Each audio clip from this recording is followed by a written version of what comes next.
پرون په لاره باندې روان ځوانان چانه چې دا خلک تمه ساتي چې دا زمونږ آینده دی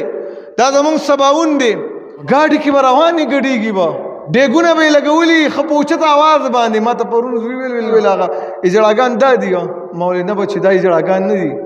دې ته جمادات وایي دا بې احساسه مخلوق دی دا احساس نه کوي چې دې ټایم کې په دې مسلمان باندې کمې حربې د کافر استعمالیږي او دا دلته کې لګیا دی ګډېږي ځان ته ټیپ لګولی ځان ته ډېګ لګولی دی او ګډېږي لوډ سپیکر یې لګولی دی څوک داسې نشي ویلی چې لکه دا ولې او ځوانانو فلسطین کې کم حل روان دی او موږ دلته کې ګډېږو که اسلحه نشي اوچتولی کمزورې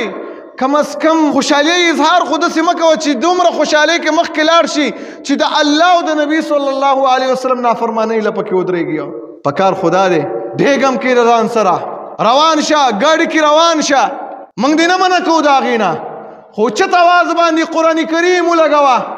چې کم از کم یهودو ته دا پته ولګي که موږ په اقصا کې قرآن کریم بند کو خو دلته کې د ځوانانو په چکرو کې نشو بندولی مسجد مه پرېږده دا وښایه یهودو ته که موږ مسجد اقصا په دې خلکو باندې بنده کړله خو د خپل کور کلي جومات او مسجد موږ پرې نشو بندولی دا ورته وښایه که موږ دلته د ځوانانو وینې تویې کړلې کم از کم د هغې ځوانانو سره موږ خو مقابله نشو کولی موږ ته هلته قرآن کریم په چکر کې لګولی دی موږ راولګو الټا د الله او د نبی صلی الله علیه وسلم مقابلې هم پکې تیار شلو د هغې سره هم پکې مقابله کوو شیطان خوشحالیږي چې زه ټیک نه تړلی شوی ومه خو اوس خو مې ځوانان بېلارې کړل که نه واړه واړه ځوانانو په دنیا باندې حکومتونه وکړل په دې سین علاقه باندې هغې ټایم کې د انډیا سره د هندوستان سره په دې باندې محمد بن قاسم چې د 19 کالو یا د 13 کالو په عمر باندې خپل حکومت اسلامي قایم کړلو منګه ځوانان څه کوو موږ وایو یاره خیر دی ځوانان دي پلار هم وایي خیر دی ځوانان دي رونه هم وایي خیر دی ځوانان دي چې څه کوي ودې کړي خیر دی د شریعت نه دې پکې وځي خیر دی حیې ته دې پکې لاړ شي دغه سوچونه موږ تباه کړو چې موږ هر څه کې وایو خیر دی خیر دی دغې سره زموږ نه دین لاړو ختم شلو بېدینۍ طرف ته روان شلو بې حییم کې مې کوه خو که کې نو لږه حیا پیدا که په پټ ځای کې وکړه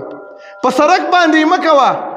د دنیا کافرو ته مخه یا ویډیوګانې مه کوو چې یاره خیر دی موږ هم یې کافرانو ستاسو سره ملګري یو په دې کې هغه مسلمانانو ته یې مخه یا چې هغې نن په وینو کې سره پراته دي د هغې په کورونو کې مړې شوي دي نو هغې ته خو یې مخه یا که نه د هغې په زړه باندې یو درد بلیږي هغه خو د عامو مسلمانانو نه یو تمه ساتي چې یو مسلمان خو به داسې پیدا شي چې زموږ مدد خو به وکړي که نه او چې تا وګوري هغه بې تمه شي هغه نور هم بې مایوسۍ طرف ته لاړ شي او خاص کر زموږ د پښتنو همیشه دپاره چې د دین په نوم باندې آواز اوچت کړی دی دا ټول ودرېدلي کالته کې دین و او که نه خو دوی ودرېدلي دي هغې دپاره نو د دینه خو زیاته تمه وه خو چې دا پښتانه هم دغسې طرف ته لاړ شي نو هغه خلک انتهایي زیات مایوسه شي موږ ډېر زیات ملامته یو قسم دی موږ ډېر زیات ملامته یو موږ مسلمانانو ته ملامته یو موږ هغه د فلسطین ماشومانو ته ملامته یو موږ د هغوی ښځو ته ملامته یو چې زمونږ ځوانان داسې جوړ شول یهود به زمونږ نه څه یې وکړي